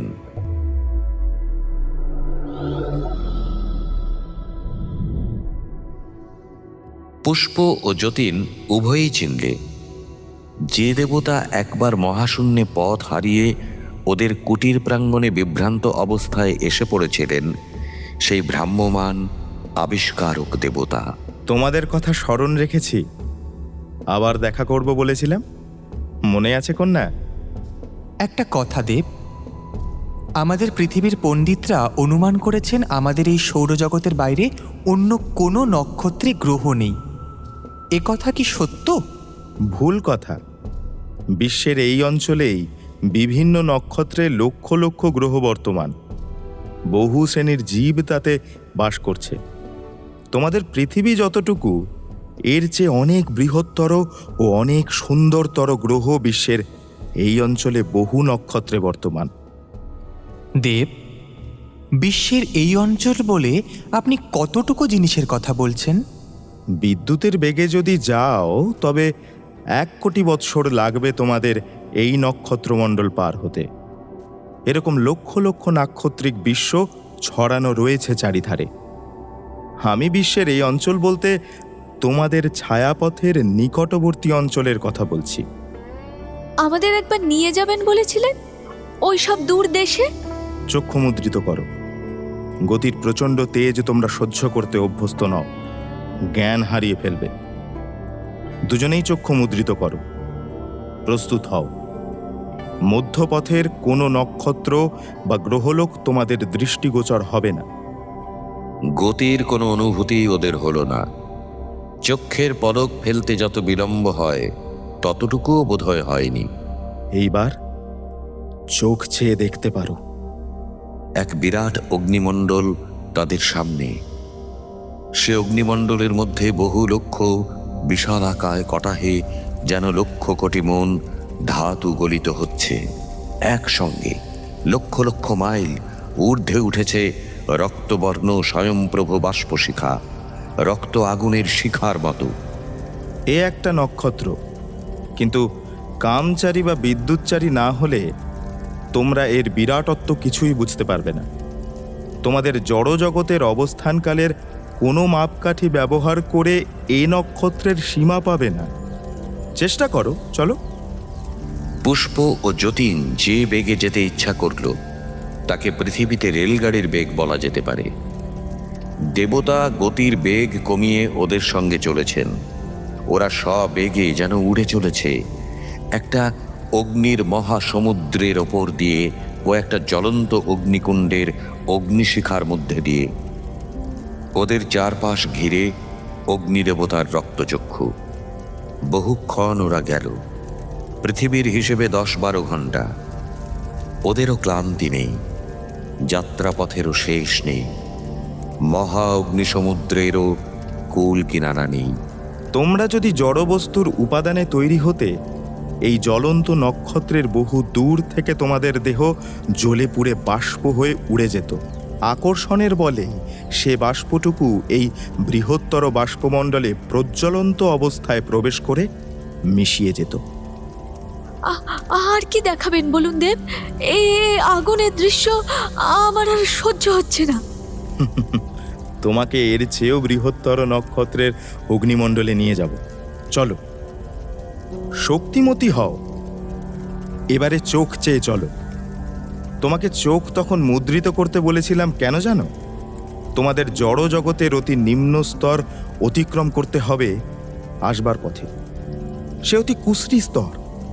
তোমরা দেখলে ভয় পেতে, তাই দেখায়নি। নরক? সে দেখতে বড় ইচ্ছে দেব, দয়া করে। প্রত্যেক জড় জগতের অমনি নিম্ন স্তর আত্মিক স্তর আছে। জড়জগতের অপুষ্ট আত্মা ওখানে আসে। পৃথিবীর নরক তবুও ভালো, কারণ গ্রহ হিসাবে পৃথিবীর জীবদের আধ্যাত্মিক প্রগতি অনেক বেশি। তোমাদের দেখে তা মনে হচ্ছে। এমন গ্রহ তোমাদের দেখাতে পারি যেখানকার জীবের চৈতন্য নিম্ন স্তরের। তোমাদের পৃথিবীতে এমন শ্রেণীর জীব নেই। ওরা অনন্ত বোমের যে অংশ দিয়ে যাচ্ছিল, যতীন তার চারিদিকে চেয়ে কোনো পরিচিত নক্ষত্রমণ্ডল দেখতে পেল না। সপ্তর্ষিমণ্ডল, কালপুরুষ, ধ্রুব নক্ষত্র, এমনকি বৃশ্চিক পর্যন্ত না। অসীম বিশ্বের কোন সুন্দর অংশে আমরা এসে পড়েছি যেখান থেকে সপ্তর্ষিমণ্ডল বা বৃশ্চিক কিংবা ক্যাসিওপিয়া দেখা যায় না? আমি তোমাদের এসব নক্ষত্র চিনি না। তোমাদের জড় জগৎ থেকে চিরকাল দেখে আসছো বলে ওগুলো পৃথিবীর জীবের কাছে সুপরিচিত। বিশ্বের পথিক আমি। আমার কাছে ওরকম লক্ষ কোটি ধ্রুব আর সপ্তর্ষি অগণ্য জ্যোতির্লোকের ভিড়ে মিশে গিয়েছে। এই ওই মেঘের মতো কি ওগুলো দেব? আমি জানি, কিন্তু কখনো দেখিনি। ওগুলো বহু উচ্চ স্তরের জীবলোক। জড়দেহধারী জীব? না, তোমরা যাকে বলবে আত্মিক লোক। অনেক উঁচু স্তরের আত্মা? খুব উঁচু। একটা প্রশ্ন করব, যদি কিছু মনে না করেন স্যার, আই মিন মানে দেব। তোমার এখনো পৃথিবীর সংস্কার গেল না যতীনদা? একটা প্রশ্ন ছিল, আপনি ওখানে যাননি কেন? ওর উত্তর খুব সোজা। ওসব লোক আমার নিকট অদৃশ্য। আপনার কাছেও অদৃশ্য? দেব, ঠিক বুঝতে পারলুম না। এইবার সামনে বহু দূর থেকে ওরা দেখতে পেলে সারা আকাশ জুড়ে একটা বিশাল অগ্নিক্ষেত্র ওদের দিকে যেন ছুটে আসছে। ঘোর শুভ্রবর্ণ মহাপ্রজ্বলন্ত বাষ্প পরিবেশ, মাঝে মাঝে তা থেকে সহস্র যোজনব্যাপী বাষ্পাগ্নি বহু ঊর্ধ্বে উঠে মহারুদ্রের মতো সর্বধ্বংসকারী প্রলয়ের হুঙ্কার ছাড়ছে। সে দৃশ্য দেখে পুষ্পের চেতনা লোপ পাবার মতো হলো। ভীষণ ব্যাপার, আমাদের পক্ষে দৃশ্য না দেখাই ভালো। ভয় করে প্রভু। শুধু বিশ্বদেবের মোহন মূর্তি দেখবে? তার করাল রুদ্ররূপ দেখলে ভয় পাবে কেন? ধ্বংসদেবের বিষাণ ধ্বনি শোনাবো তোমাদের। আত্মার দুর্বলতা দূর করো। কিন্তু আপনার শিষ্য যে অচেতন হয়ে পড়েছে, ও মেয়ে মানুষ, ওকে ওরূপ আর নাইবা দেখালেন প্রভু। সেই বিরাট কালাগ্নিবেষ্টিত মহাদেশ তখন ওদের অদূরে। যতীনের দেখে মনে হলো একটা প্রজ্বলন্ত বিশ্ব পৃথিবী তার সামনে। অল্প পরেই দেবতার অদ্ভুত শক্তি বলে ওরা দুজনেই সেই বিরাট অগ্নিমণ্ডলের মধ্যে গিয়ে দাঁড়ালো। ওদের চারিধারে শুধু শুভ্র জ্বলন্ত হিলিয়াম ও ক্যালসিয়াম বাষ্পরাশি মহাবেগে ঘূর্ণমান। কোথাও রাঙা শিখা নেই, শুধুই শ্বেত শুভ্র। তের মতো ফুঁসে গর্জে তেড়ে উঠছে চক্ষের পলকে লক্ষ লক্ষ মাইল। ধ্বংসদেবের বিষাণ ধ্বনির মতো ভৈরব হুঙ্কার সে কালাগ্নি মণ্ডলের চারদিক থেকে একসঙ্গে অনবরত শোনা যাচ্ছে। একটা গোটা ব্রহ্মাণ্ড যেন দাউ দাউ করে জ্বলছে, অতি ভীষণ রৌদ্র রূপ প্রকৃতির। ভয়ে বিস্ময়ে যতীন আড়ষ্ট হয়ে চারিদিকে চেয়ে চেয়ে দেখলে সে কিসে যেন পড়েছিল তার পৃথিবীর বাল্য জীবনে। এই কি সেই রৌরব নরক? ভয় পেও না, এই থেকেই সৃষ্টি। দাঁড়িয়ে দেখো, জানো প্রত্যেক গ্রহ বা নক্ষত্র, প্রত্যেক জড় বা বাষ্পপিণ্ড যা আকাশে ছড়ানো আছে, তোমাদের সূর্য নামক সে ক্ষুদ্র নক্ষত্র এর মধ্যে একটি। প্রত্যেকটি এক এক চুম্বক। এরা পরস্পর পরস্পরকে আকর্ষণ করছে। দেব, আমাদের সূর্যও বড় চুম্বক। তোমাদের পৃথিবীও। সূর্য তো বটেই, প্রত্যেক নক্ষত্র। দেব, আপনি তখন বলেছিলেন ওইসব মেঘের মতো দেখা যাচ্ছে, যা ওগুলো আপনার কাছে অদৃশ্য জীবলোক। জীবলোক বলিনি, স্থূলদেহধারী জীব নেই ওতে। আত্মিক লোক বলেছি। এ কোথায় চলেছি? তার চেয়ে কোথা থেকে আসছি বললে প্রশ্নটা ভালো হতো। আমরা আসছি বহু দূরে নক্ষত্র লোক দেখে। আমি কোথায় ছিলাম? অজ্ঞান হয়ে পড়েছিলে। হ্যাঁ, মনে পড়েছে এবার। দূর থেকে যা দেখেছি তাই যথেষ্ট। উনি দেবতা, তা বলে আমরা সামান্য মানুষ ও সহ্য করতে পারা কি? আপনি শুধু ঘুরে ঘুরে বেড়ান কেন দেব? কেন বলো তো? আজ আপনাকে যে চোখে দেখলাম, অনুগ্রহ করে কিছু মনে করবেন না স্যার। মানে এই ভ্রমণই আমার উপাসনা। কত সৌন্দর্য দেখেছি, কত ভয়ানক রূপ দেখেছি তার, যেমন তোমরা আজ দেখলে। এও কিছু নয়, এর চেয়ে অতি ভীষণ রূপ আছে সৃষ্টির। সেসব সহ্য করতে পারবে না তোমরা। আমি এর মধ্যেই তাকে দেখি। প্রভু, আপনি তাকে দেখেছেন? না, আপনিও দেখেননি তাকে? আমি তার রূপ দেখেছি তার বিশ্ব সৃষ্টির মধ্যে। তাকে চোখে দেখা যায় আমি জানি, কিন্তু আমি তপস্যা করিনি তাকে সেভাবে পেতে। আমি ভব ঘুরে তাকে দেখে বেড়াতে চাই তারই সৃষ্ট লোকান্তরে। ভ্রাম্যমান আত্মা হয়েই আমার আনন্দ, তাই অনেকে আমাকে নাস্তিক বলে। আকাশের নক্ষত্র রাজি ম্লান হয়ে এলো, সাথী তারার নীল জ্যোৎস্না মিলিয়ে অস্পষ্ট হয়ে এলো। পক্ষী কুজন জেগে উঠল বনভূমির বুকে। চলো, এখনই লোকে জেগে উঠবে। এরা আমাদের হয়তো দেখতে পাবে, এদের ক্ষমতা বেশি। তোমাদের তো নিশ্চয় দেখতে পাবে। সরে পড়ি তার আগে। চলো চলো। বুড়ো শিবতলার ঘাটে আজ দীপান্বিতা অমাবস্যা। ওপারে হালিশহরের শ্যামাসুন্দরীর ঘাটে মন্দিরে মন্দিরে ছাদে ছাদে প্রদীপ দিয়েছে মেয়েরা। এদের প্রাচীন ঘাটের রানায় পুষ্প নিজের হাতে ছোট ছোট মাটির প্রদীপ জ্বেলেছে। গঙ্গাবক্ষ অন্ধকার, দু একটা নৌকোর ক্ষীণ আলো দেখা যাচ্ছে। ছপ ছপ দাঁড়ের শব্দও পাওয়া যাচ্ছে। যতীন হঠাৎ খাড়া হয়ে উঠে বসল। পুষ্প, আমি এক্ষুনি কলকাতা যাব। কেন? তোর বৌদিদের কিছু হয়েছে, একটা আর্তনাদ শুনলাম তার গলার। দেখে আসি পুষ্প, সত্যি বলছি। ও আমায় শান্তি দিলে না।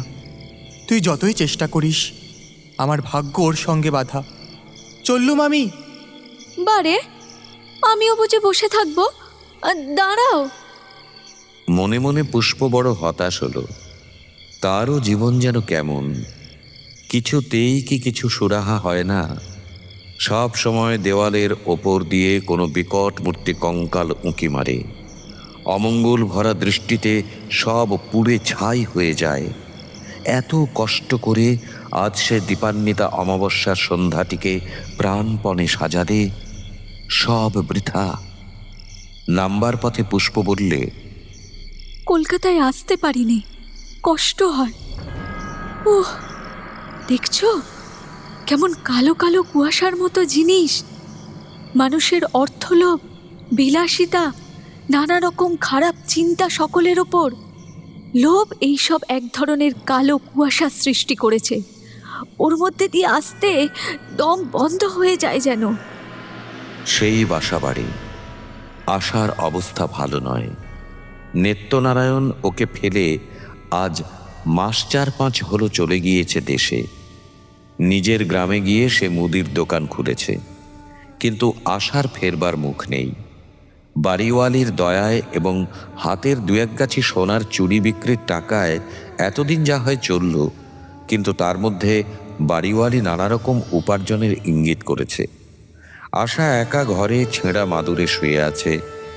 তার মনে যে নিরাশার অন্ধকার ছেয়েছে, কোনোদিন তা ফুটে আলো বেরুবার সম্ভাবনা আছে কি? হাতের পয়সা ফুরিয়েছে, আর বড় জোর 10টা দিন। তারপর ঘুম নেই চোখে। যতীন আকুল হয়ে ওর শিয়রে বসে ডাকলে, আশা, আশা, লক্ষ্মীটি, আমি এসেছি আশা। পুষ্প বসল পাশে। পুষ্প যে ভবিষ্যৎ দেখছে, যতীন তা দেখবার শক্তি রাখে না। পুষ্প, আমায় সাহায্য করো। ভাবছি কি ভাবছো? ভাবছি তোমার অদৃষ্ট, যতীনদা। এখন কি হেয়ালি উচ্চারণ করবার সময় পুষ্প?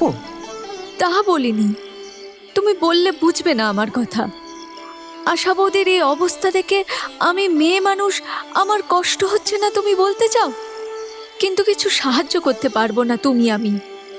আশা বৌদির কর্মফল, এক ভগবান যদি বাঁধন কাটেন তবেই কাটে, তোমার আমার দ্বারা হবে না। এই রকম অবস্থায় ফেলে রেখে যায় কি করে তোর বৌদিদিকে? বল পুষ্প, তা পারি? পৃথিবীতে থাকতে উপকার করতে পারতে, এই অবস্থায় আমি তো কোনো কিছু উপায় দেখছি নি। এখানে থাকবে না, চলো যতীনদা, এখান থেকে যেতেই হবে, নইলে তোমার আসন্ন বিপদ। তুমি বড় ভয় দেখাও পুষ্প।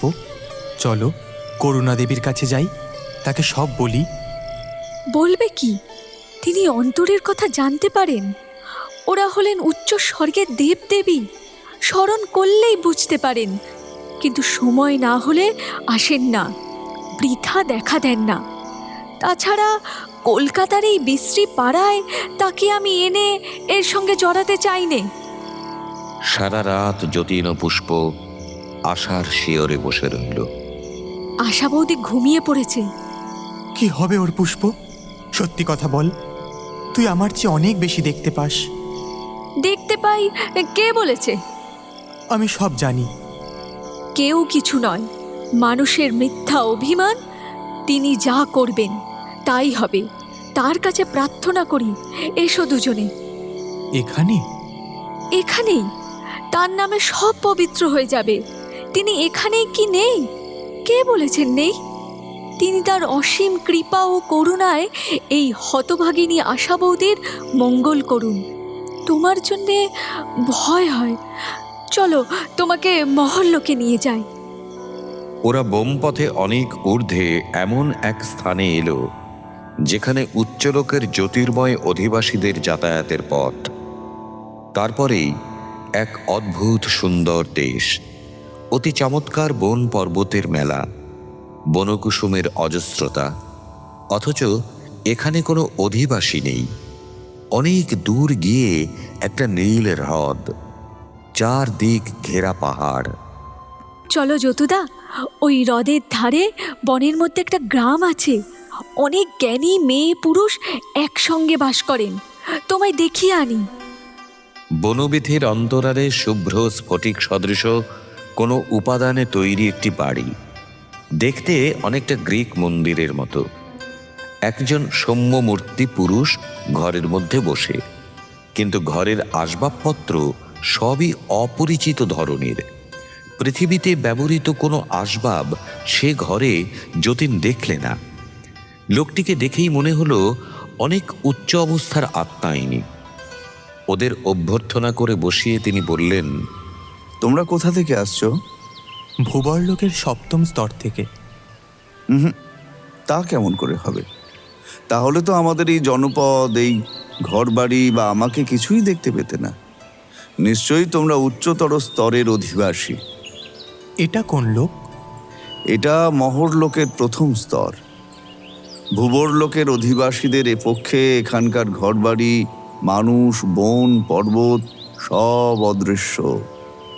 আমার অবস্থার আত্মা না হলে আমার এই গৃহে আমাকে পাবেই না। আপনি পৃথিবী চেনেন তো স্যার? আমি 2500 বৎসর পূর্বে পৃথিবীর অধিবাসী ছিলাম। সেই আমার শেষ জন্ম। সেবার ছিলাম গ্রীসে। তার পূর্বে 2 জন্ম ভারতবর্ষে ও 1 জন্ম সুপ্রাচীন মিশরে কাটাই। তার পূর্বে পৃথিবীতে ছিলাম না, অন্য গ্রহে। সৌরজগতে বহু জন্ম নিয়েছি। কত অদ্ভুত গ্রহ আছে, অদ্ভুত জীবকুল আছে, বিচিত্র লীলা ভগবানের। আপনি ভগবানকে দেখেছেন দেব? না। আপনি বিশ্বাস করেন তিনি দেখা দেন? আশ্চর্য, ভগবানকে বিশ্বাস করেন না? তার কোনো রূপে আমার বিশ্বাস নেই, এই কথা বলেছি। ভগবানকে তোমরা যে চোখে দেখো, আমরা সম্পূর্ণ অন্য চোখে দেখি। তিনি অচিন্তনীয় মহাশক্তি, বিশ্ব ব্রহ্মাণ্ডের সর্বত্র বিরাজমান, দেহধারী হয়ে দেখাও দেন। আমার গ্রামের একটি মেয়ে প্রায়ই তার দেখা পায়। তবুও আপনি বিশ্বাস করেন না? যে যেভাবে কল্পনা করে তাকে সেইভাবেই তিনি দেখা দেন। এতে আমি বুঝি এই তোমরাই আমার ভগবান হতে পারো। নিত্যমূর্তি কি আছে তার? সবই তার মূর্তি। এই গাছপালা, এই বনভূমি, এই তুমি মেয়েটি, ওই অনন্ত আকাশ, ব্রহ্মাণ্ডকুল। পৃথিবীতে বহুদিন যাননি? পৃথিবীর বসন্তকালে পাহাড়ে পাহাড়ে, বনে বনে ফুল ফোটে। সেই সময় পৃথিবীর মহা অরণ্যে, পর্বত সানুতে, নদী তীরে বেরিয়ে দেখে আসি।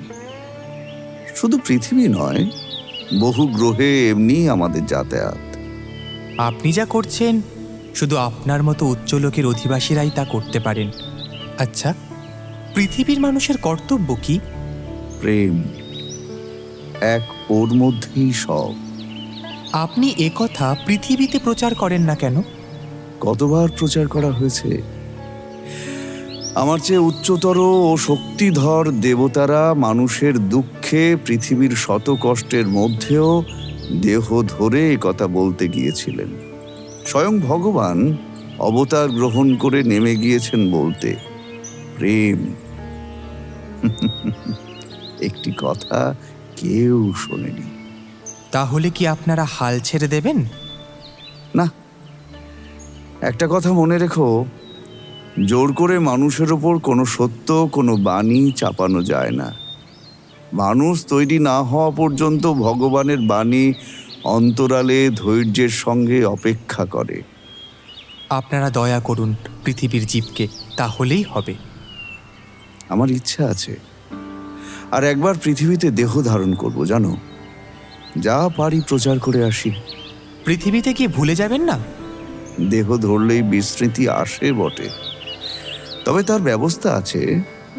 অন্য দিব্য পুরুষেরা গিয়ে আমায় বাল্যে ও যৌবনে নানাভাবে মনে করিয়ে দেবেন। ওরা গিয়ে দেখা দিতে পারেন আমার স্বপ্নে কিংবা রাত্রিকালে, নয়তো ঘটনার এমন যোগাযোগ ঘটাবেন যে আমার আত্মা ক্রমশ জেগে উঠে বুঝতে পারবে পৃথিবীতে সে কেন এসেছে। ভোজ খেতে, নারী ও সুরা নিয়ে আমোদ করতে আসেনি। এই সময়ে একটি সুন্দরী নারী সেখানে এসে দাঁড়ালেন। তার মুখ অপূর্ব দিব্য ভাব ও পরিপূর্ণ, অঙ্গকান্তি তরল জ্যোৎস্নার মতো। বড় বড় চোখ দুটিতে অসীম সারল্য ও অন্তর্মুখিতা। মহাপুরুষ পুষ্পের সঙ্গে পরিচয় করিয়ে দিয়ে বললেন, এই সেই কন্যা, এর নাম সুমেধা, ভারতবর্ষেরই কন্যা। দেবী, ভগবানের সম্বন্ধে কথা হচ্ছিল। আমি সব শুনেছি, তার স্বরূপ কি শুনবে? আমি খুব ভালো করে দেখেছি। তিনি বালক স্বভাব, পথের বাঁকে বসে থাকেন উৎসুক হয়ে, ধরা দেবার জন্যে। কিন্তু তার পিছনে ছুটতে গেলে তিনি বালকের মতো হেসে ছুটে দূরে পালিয়ে যান। বাহ বাহ বাহ, কি সুন্দর অনুভূতির কথা। তারপর তারপর তারপর কি জানো? সেই সময় যদি তুমি হতাশ হয়ে ছুট দেওয়া বন্ধ করো, তবে ভগবান নিরাশ হবেন, দাঁড়িয়ে যাবেন বালকের মতো। তিনি চান জীব তার পেছনে পেছনে খানিক ছোটে হাঁপায়। ভগবান জীবের সঙ্গে বালকের মতো খেলা করেই মহাখুশি। না থেমে তবুও ছুটলে ভগবান শেষে অকারণেই আবার ফিরে আসবেন, হাসতে হাসতে ধরা দেবেন। অতএব ভগবানকে নিরাশ করো না, তাকে একটু জীবকে নিয়ে খেলা করতে দাও। তিনি বড্ড একা। চমৎকার! আজ অতি সুন্দরভাবে বুঝলাম, সহজভাবে বুঝলাম। আপনার অনুভূতি সহজ বলেই সহজভাবে বুঝেছেন তাকে। আবার এসো তোমরা, আমি এখানে শিগগির উৎসব করব, বনকুসুম উৎসব। জনলোকের অনেক নারী পুরুষ আসে, সবাই বনফুলের মালা দেন আমার বিগ্রহের গলায়। আমি তোমাদের নিমন্ত্রণ পাঠাবো। সমুদ্র দেখবে ভাই? কোথায়? ওই দেখো। সত্যিই তো তাই। সমুদ্র কোথা থেকে এলো এখানে? সমুদ্র তীরে এই গাছতলায় বসলে তার কথা বড় মনে হয়, তাই তৈরি করে রেখেছি। সব সময় থাকে? সব সময়। তবে অন্য কেউ আমার মনের ভূমিতে না পৌঁছলে দেখতে পায় না। আমার কাছে সর্বদাই সত্যি, অন্যের কাছে অবাস্তব। আপনাকে আমি কি বলে যে ধন্যবাদ দেব জানি না দেবী। কত ভালো যে লাগছে এই বন, এই পাথরের বেদি, এই নীল সমুদ্র। এখানে ভগবানের আসা যাওয়ার পায়ের চিহ্ন আছে। আছেই তো, উনি যে আসেন লুকিয়ে আমার কাছে, জানো না ভাই? আচ্ছা, একটা কথা বলুন, মেয়েরা কি খারাপ? পৃথিবীতে কেন একথা সাধু মহাজন বলে এসেছেন? মেয়েরা সাধন পথের বিঘ্ন, তাই কেন? বিভ্রান্ত করে দেয় পুরুষের মন। প্রকৃতির কাজ করবার জন্যে মায়ার সৃষ্টি করে। পুরুষেরা মজে অতি সহজেই। সখী, তোমার এই মুখখানি নিয়ে এই মহল্যকেই একবার পরীক্ষা করে দেখো না। সত্যি আমরা কি এতই হেয়? হেয় বা খারাপ এমনি হয়তো কিছু না, বিশেষ ক্ষেত্র ছাড়া।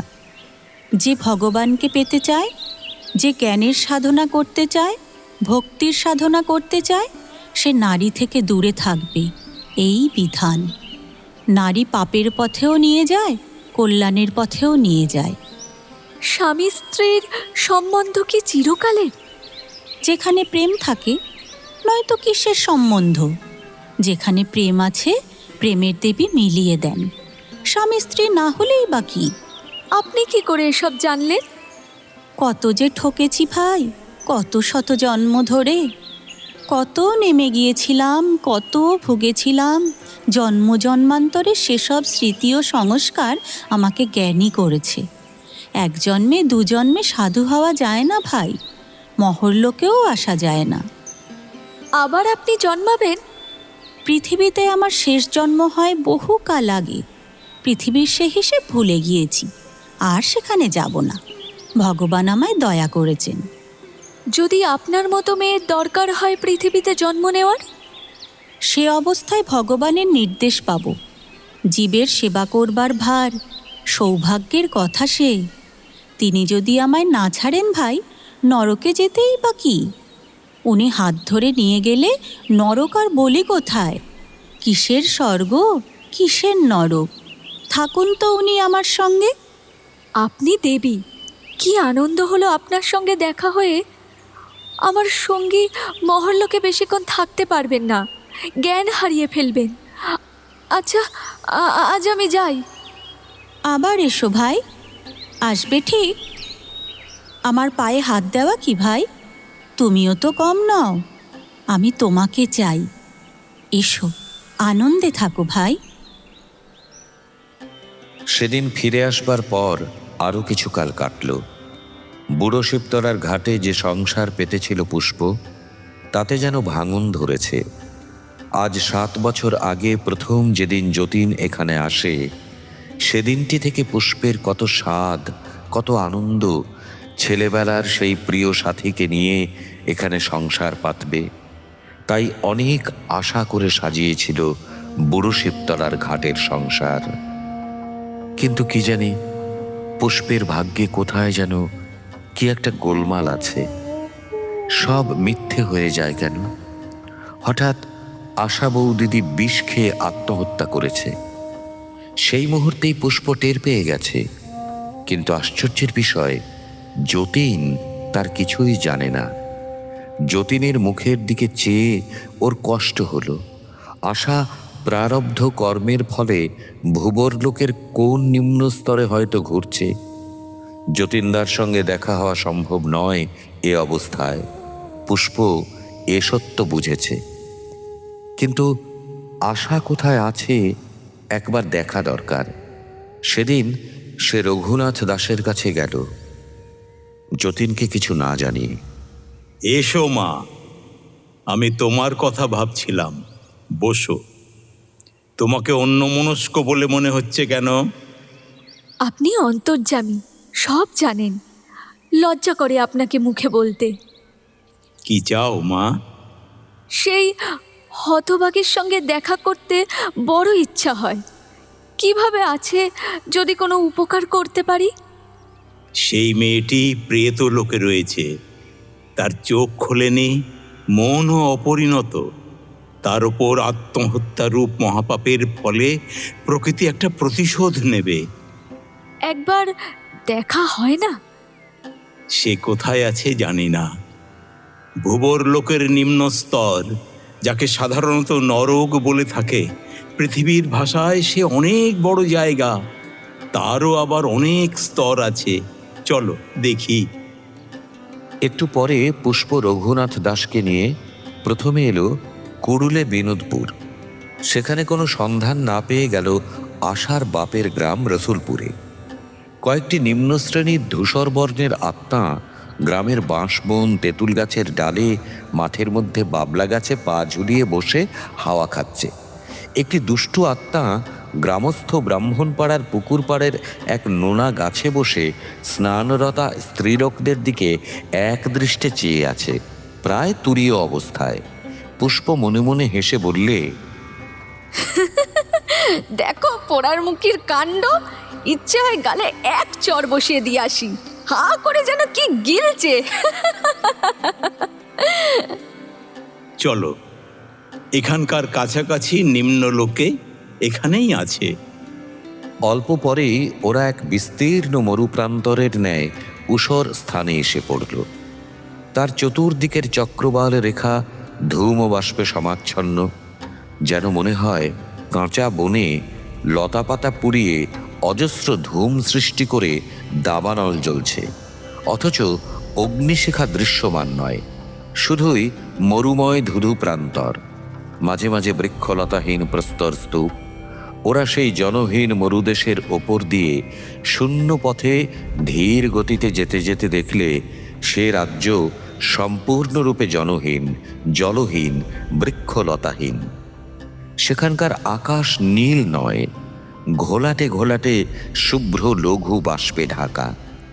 পুষ্পের মনে হলো ভাদ্র মাসের গুমোটের দিনে পৃথিবীর আকাশে যেমন সাদা মেঘ জমে থাকে, অনেকটা তেমনি। এই জায়গাটা যেন কেমন বিশ্রী। এইসব ভুবর লোকের নিচু স্তর, পৃথিবীতে যাকে নরক বলে, এই অনেক দূর বেপে রয়েছে। হাজার হাজার ক্রোশ চলে যাও, পৃথিবীর ঠিক ওপরে, পৃথিবীর চারপাশ ঘিরে এ রাজ্য বর্তমান, অথচ পৃথিবীর লোকের কাছে সম্পূর্ণ অদৃশ্য। এখানকার বাসিন্দারা আবার ভুবর লোকের কোনো উচ্চ স্তর দেখতে পায় না। হাজার হাজার ক্রোশ, এমন জনহীন। এমন সময় পুষ্প দেখতে পেলে আশাকে। একটা কালো পাথরের অনুর্বর টিলার ওপর সে মলিন মুখে চুপ করে বসে আছে। তুমি যাও মা, আমি এখানে থাকি। কিন্তু আমাকে যেও দেখতে পাবে না। পাবে, যাও। কিন্তু একটা কথা মা, কি? ওই কন্যাটির এখনো জ্ঞান হয়নি। সে কি প্রভু, ও তো দিব্যি জেগেই বসে আছে। ও মেয়েটি ধূমযান দক্ষিণ মার্গের পথিক। ওর গতির পথ বেঁকে আছে ধনুকের মতো পৃথিবীর দিকে। তুমি দেখতে পাচ্ছ না মা? ও অল্পদিন হলো পৃথিবী থেকে এসেছে, তার উপর স্বাভাবিক নিয়মে মৃত্যু হয়নি, আত্মহত্যা করেছে। ওর মৃত্যু সম্বন্ধে ধারণাই হয়নি। যাও, কাছে গিয়ে বুঝতে পারবে। তুমি আবার কে গো? হ্যাঁ গো, এটা কি আলিপুরের বাগান?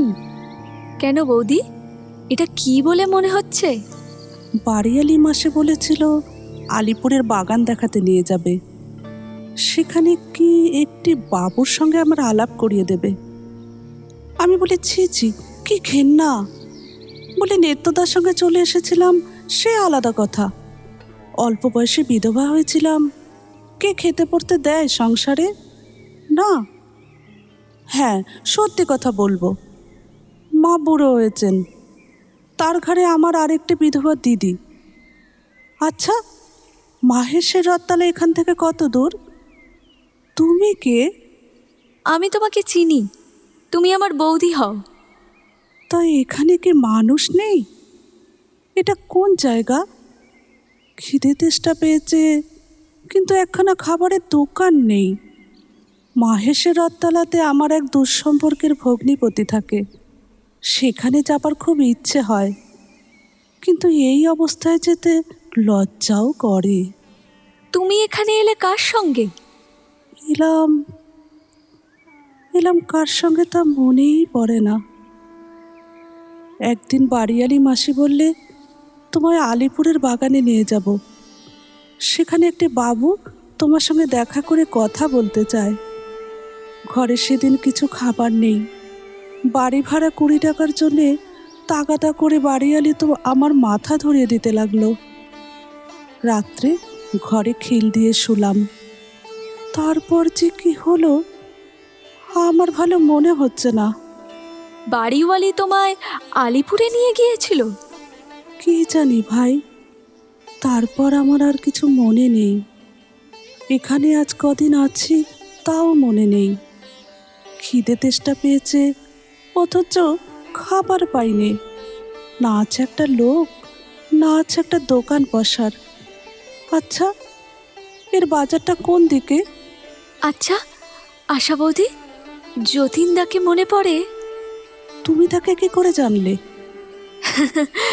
জানি আমি, দেশের লোক যে গো, এক গায়ে বাড়ি। তিনি স্বর্গে চলে গিয়েছেন, তার কথা আর আমার মুখে বলে কি লাভ? সে কথা বলছি না বৌদি, সত্যি কথা বলো তো আমার কাছে, তার কথা তোমার মনে হয় কি না?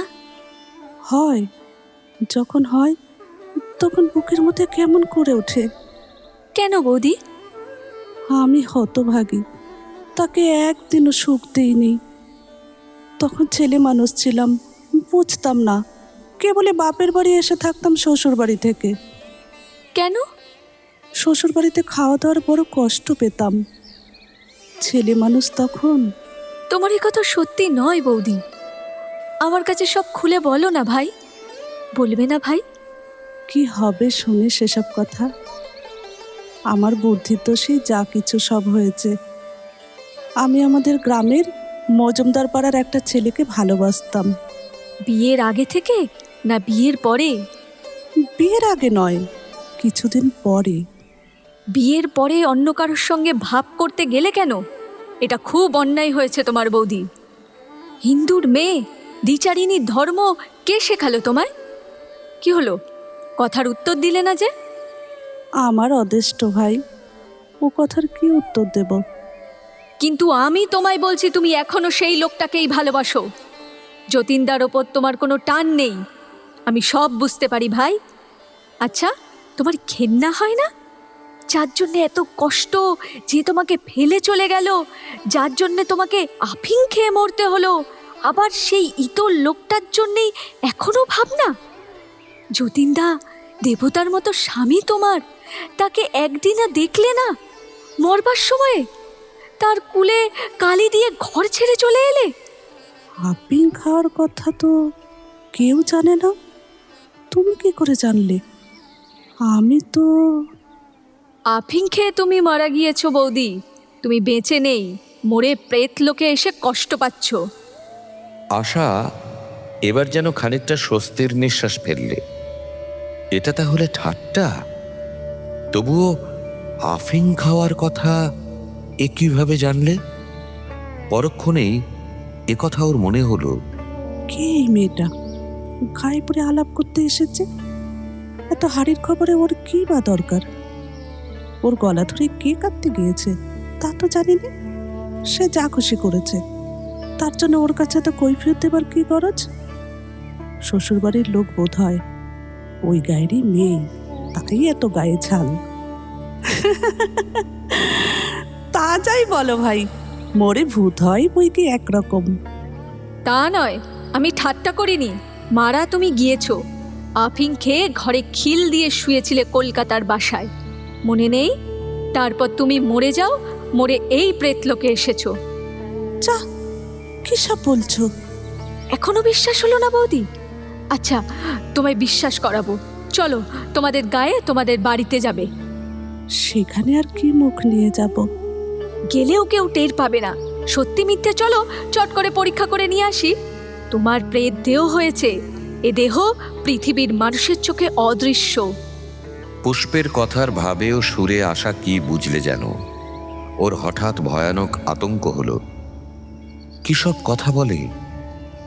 যদি সত্যিই তাই হয়, সে যদি সত্যি মরেই গিয়ে থাকে, ঠিক সেই সময় একটি নিম্ন শ্রেণীর প্রেত দুটি অল্প বয়সী মেয়েকে একাকী দেখে পূর্ব সংস্কারবশত ওদের দিকে ছুটে এলো, মুখে দু একটি অশ্লীল কথাও উচ্চারণ করতে। ঘোর কামাশক্তিতে তার চোখ ও মুখের অবস্থা উন্মত্ত পশুর মতো। ওর বিকট হাবভাব দেখে আশা ভয়ে পুষ্পকে জড়িয়ে ধরে চিৎকার করে বললে, ওই ওই দেখো ভাই, কে একটা আসছে, মাগো! পুষ্পও ভয় পেয়েছিল। সেও প্রথমটা আড়ষ্ট হয়ে গিয়েছিল, কিন্তু হঠাৎ একটা আশ্চর্য কাণ্ড ঘটল। লোকটা ওদের কাছে এসে পড়ে পুষ্পের দিকে চেয়েই জড়সড় হয়ে কুঁকড়ে এতটুকু হয়ে গেল। তারপর দিকবিদিক জ্ঞানশূন্যভাবে ছুট দিল সোজা। ও কি, তোমার কপাল দিয়ে আগুন বেরোচ্ছে যে! এ কি! ও মা, কি সর্বনাশ! পুষ্প অবাক হয়ে নিজের কপালে হাত দিয়ে দেখতে গেল। সে আবার কি! পরক্ষণেই ওর চোখ দিয়ে জল গড়িয়ে পড়ল দরদর করে।